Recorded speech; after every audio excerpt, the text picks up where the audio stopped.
Couple of newbies here, Christian and I, Take this up. moving 100,000 angry bees.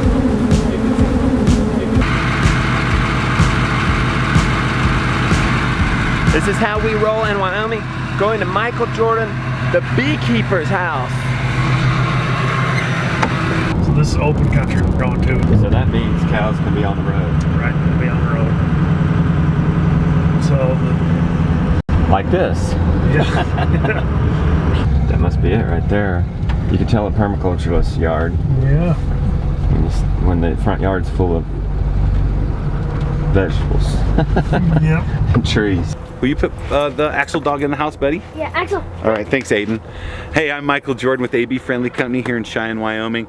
And we're a beekeeping firm that teaches beekeeping to orphanages around the world. And we're a homeschool permaculture site for inner city growth. We're actually 12 blocks from the state capitol. And I'm one of the only people that is zoned now in the city of Cheyenne to do kind of like what we're doing here in your front yard. My son's lawnmower business is right here. These are chicken tractors that him and I put together. And then as you can see, they cover the thing. As you can see behind them, the chickens were mowing, and we mow them forward. Eventually this will be what we call our berry orchard. And it's gonna have everything from hazelnuts, bushes, huckleberries, blueberries, and we're just gonna start doing rows this way. And I've marked the rows with lilac bushes. Do your neighbors think you're bats? Do my neighbors think my bats? That's your bat. Actually, the zoning officer thought crazy. it was. Well, the zoning officer thought I was crazy because everything's supposed to be 3 inches in your front yard, and you're supposed to mow it and manicure it and do a lot of stuff like that. But across the street is a Section 8 trailer park that a lot of substituting housing, and we have eggs from the chickens, and we give them away free. All the extra vegetables we grow, we give away free. The honey from the hives, we give away to our neighbors. And when the zoning officer comes, basically says you bribed all your neighbors, nobody has a complaint. Because he can't do anything unless someone complains. So I've buttered my bread here, and my neighbors think I'm awesome, and the zoning officer thinks you're crazy. How long you been doing this, Michael? I started beekeeping in 2000. Is this your son? Yeah, that's Aiden. He's the one that does the So Aiden grew up with this. Yeah, and just recently found out after getting stung a couple times, he's one of the highest allergic reaction people to bees. Oh no. So we really have to be caution to him. I have never been stung by a bee. Never? What? My entire life. Well, maybe we'll get you stung. Real quick, over here, we do quail. And That's a good urban source of meat and eggs, right? Oh, here, man. They lay, this is fitted to hold 12 quail at a time. We have 13 of these. We produce 130 eggs a day. They're super cool. The little quail just in there, but I mean, come on out. But you just produce a lot of eggs. You can see in there. Oh, wow. All right, so, and then at the bottom, these bottom panels lift out, and that's all quail poop. And that goes right on the composting pile. And it turns right over, it's really easy. And then the bottom screens, whatever, as we move these, they poop along the ground, and then they mix in with this. As you can see, tons of grain. This is the infiltration and start of my diversion from off the city street, where we divert water. I've rototilled across the street, almost made like a little bump.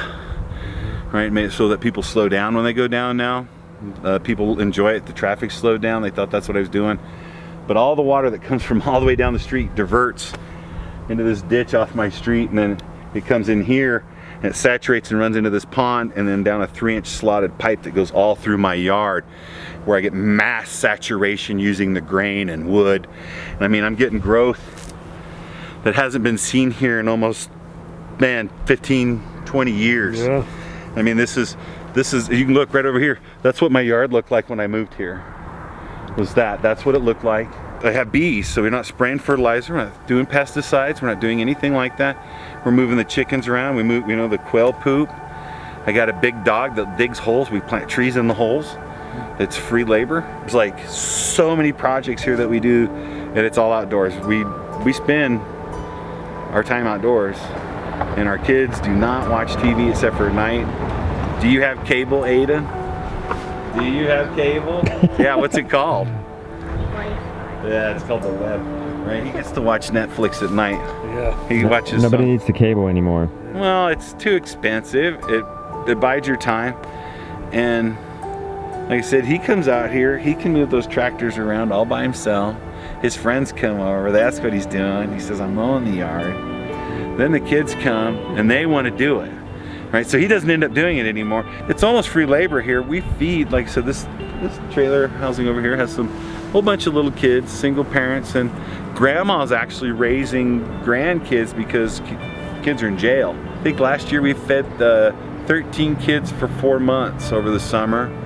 Had them working and doing stuff. I mean, they moved the cinder blocks around to help build the raised beds and stuff like that. But you know, they got a lot of education, and when my wife went to high school, one of the kids actually was down on the block and said, man, you know, my brother loved coming over to your guys' house, and what was really cool is it was better than being at my grandma's house because we knew he was getting something to eat.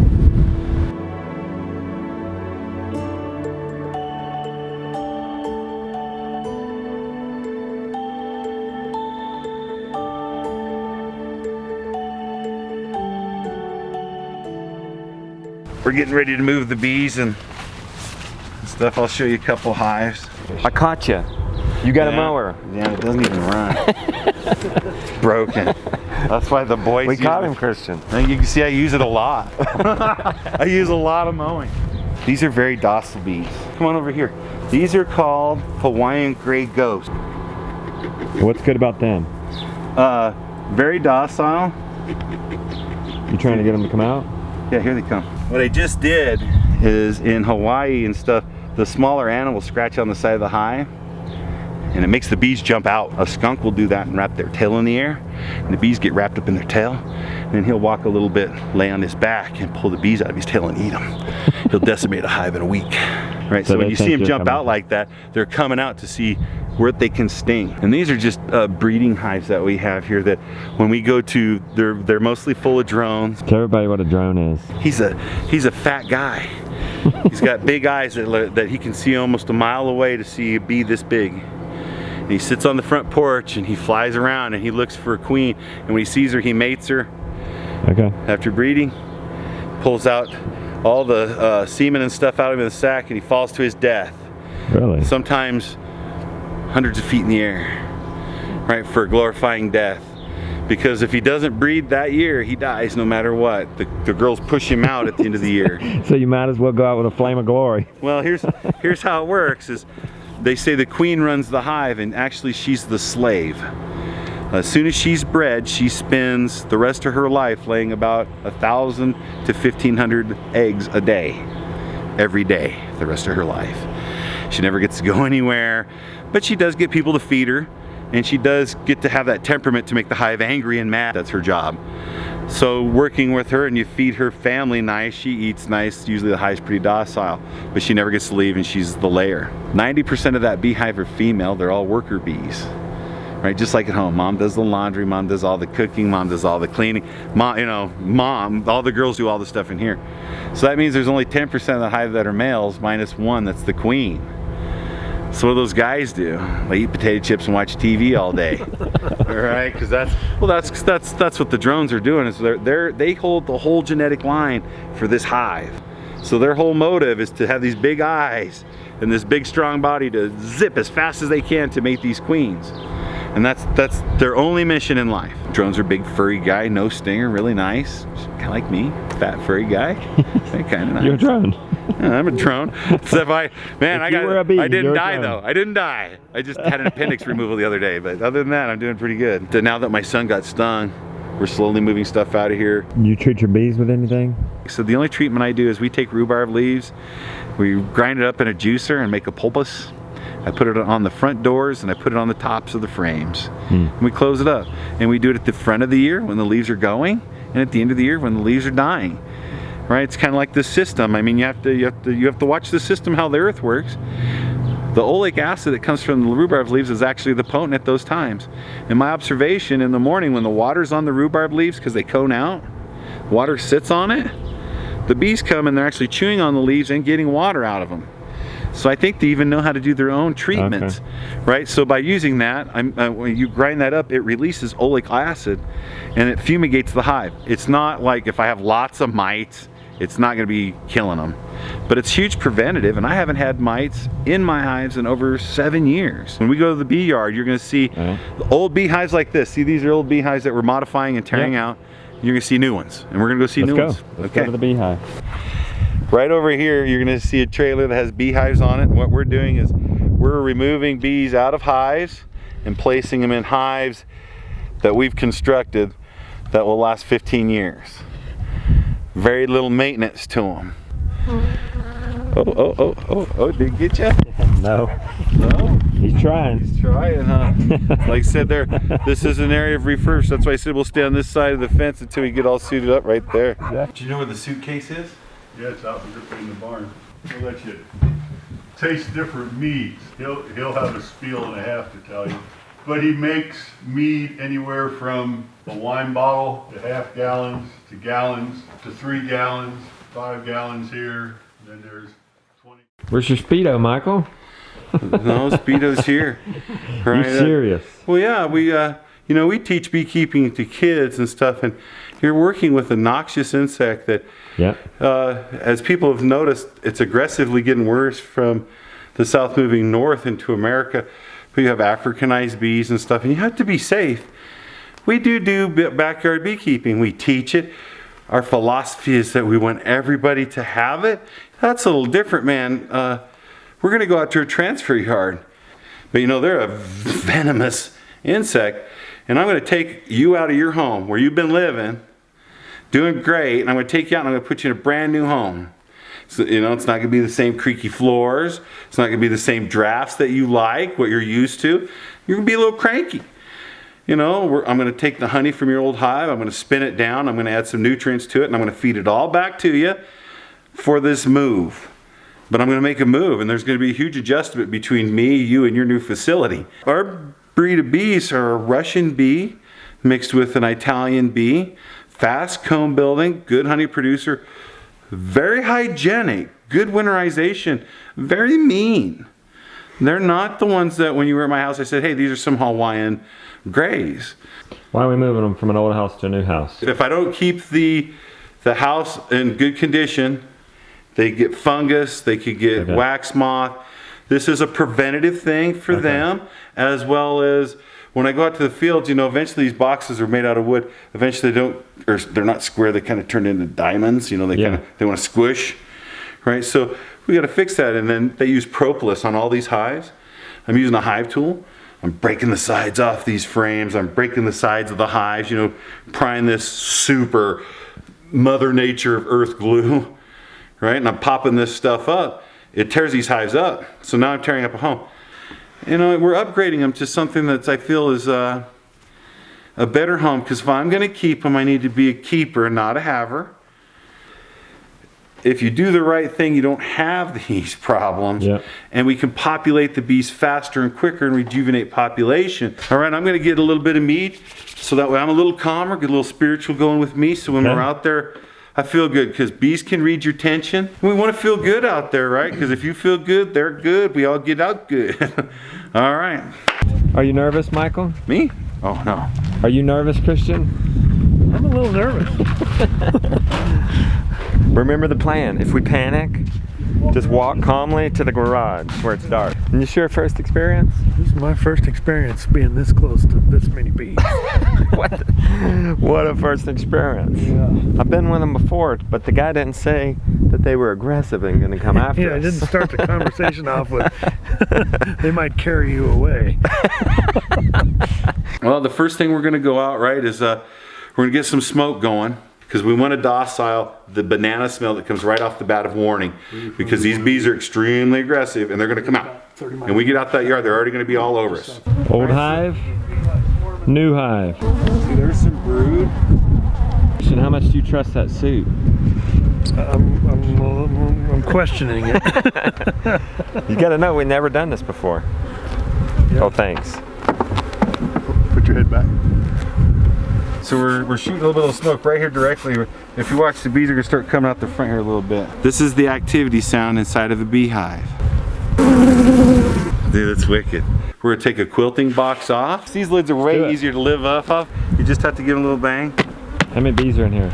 I think there's around 60 to 100,000. Good night. Come on. Here we go. What kind are they? They're in a European Carolinian bee.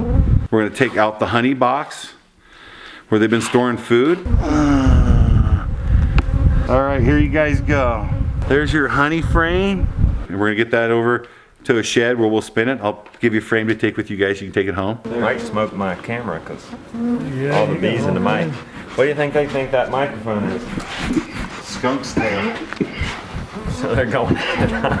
So why This is is what you're that? gonna get to take with you. Oh, all right, look at this.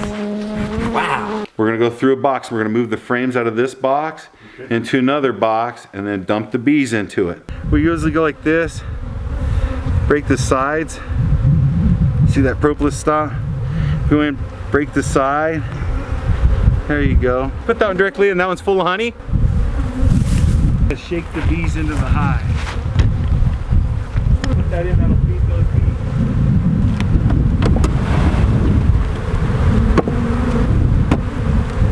Little tongues going in and just sucking it up. Everyone, this is Michael Jordan's dad. Are you nervous? No, Did he get this desire from you? no. I learned it from him. You think he's crazy? Yes. You didn't think? He answered me before I finished the sentence. Here's what we're looking at. This is honey. It's wavy wax capping. Right? You just cut the caps off when the honey runs. This is brood capping. This is where new bees are going to be hatching out. These bees are cleaning out. This one here, that's heads dipped in, is cleaning out and feeding an area where they're going to want to relay. If there's brood pattern like this, there was a laying queen at one time. Here's honey. Honey's usually this pattern. When you're looking for your bees and you're looking for your brood, this will be your pattern of honey. This usually inner layer or one whole frame will have spiral cords of pollen. You'll have a brood pattern. You'll have drone patterns. See how much bigger these are? These will make boys. And this right here is a queen cup. See them mending it? They're making a queen.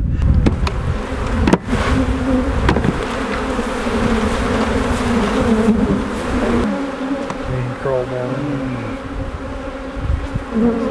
All weathered. Okay, I'd bang this one and bring it back. Hey, are bees really in danger? Well, in my eyes, I think the decline of bees is very much happening. I do not think they're in danger. You have a lot of great advocates out there. I don't think there's a loss of bees other than the ones that we're using to pollinate crops. And you're talking about pollinate industrial agriculture crops. Almond fields, I mean, stuff. Go give a shake, go give that a shake. Hobby beekeepers have losses of around 20 to 30%. Commercial beekeepers have a loss of anywhere from 50 to 70. It's just the stress that's put on them and being fed. And I think due to the fact that neopesticides of nicotine and stuff like that that kills about everything, kills those populations because they go into areas where it's being used a lot. Okay. You know, like crops out here being sprayed for weevil. Okay, that kills the bees. Well, yeah, I mean any type of spray kills them. Is herbicides dangerous for bees too? Yeah. Fungicides? No. Fungicides are not. It's only the nicotoids.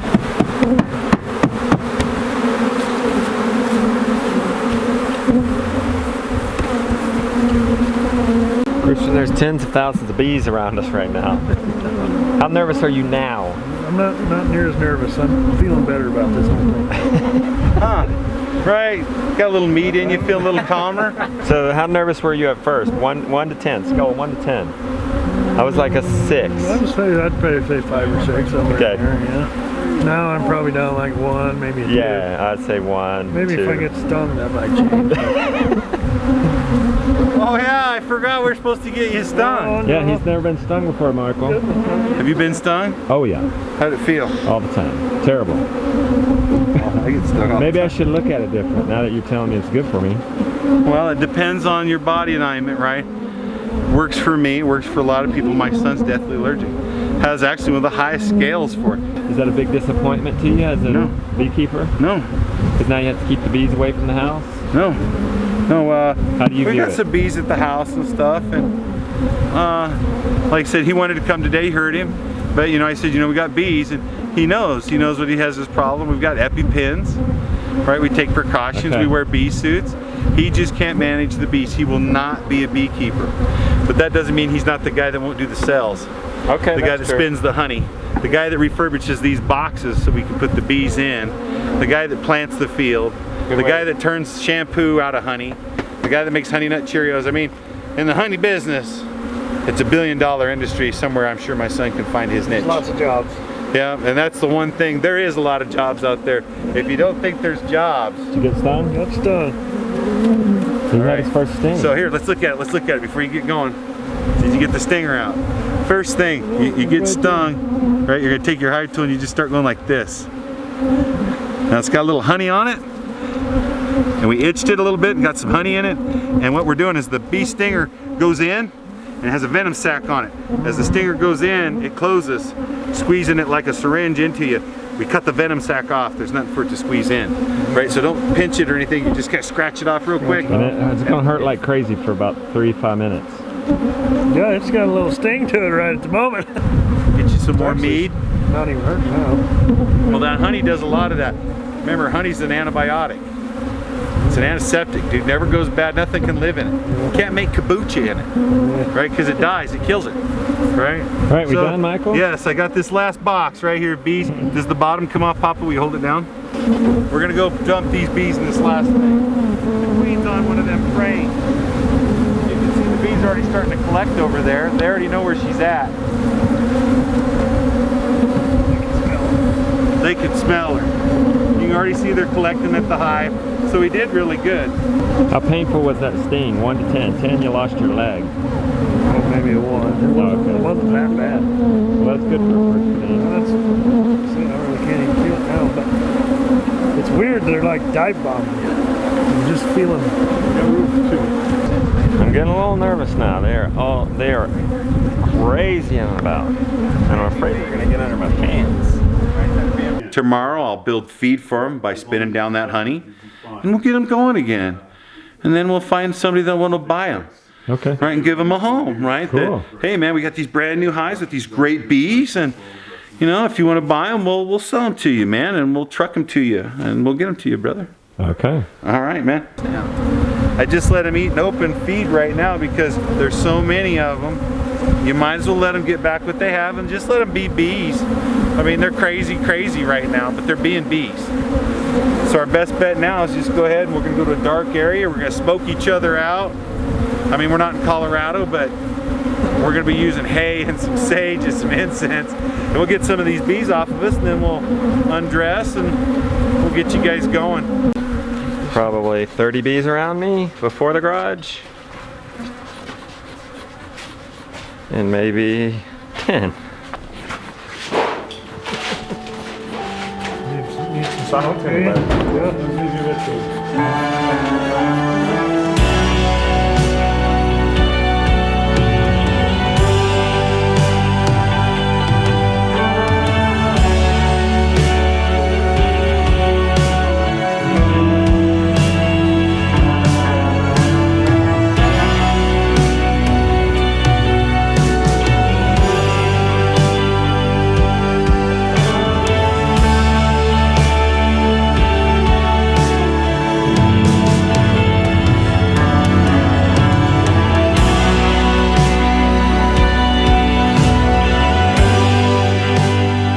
I want to let you know, thanks for taking time out. You know, I had my appendix removal. I didn't know if we'd be able to do anything. Yeah. So I appreciate it. So I wanted to give you. You trooped through, buddy. I want to give you. This is a Wow. frame of honey. This is roughly probably about 5 pounds of honey. Here's a couple jars of it already spun from us, right? That's great. One of the great things about is we send it, our honey to a company called Sue Bee, and they make honey sticks. Wow. Powdered honey. Okay. Try this in your coffee, man. We make a thing called bulletproof coffee. Yeah, we do too. And we add a tab of butter, 2 scoops of powdered honey, and a little bit of cream.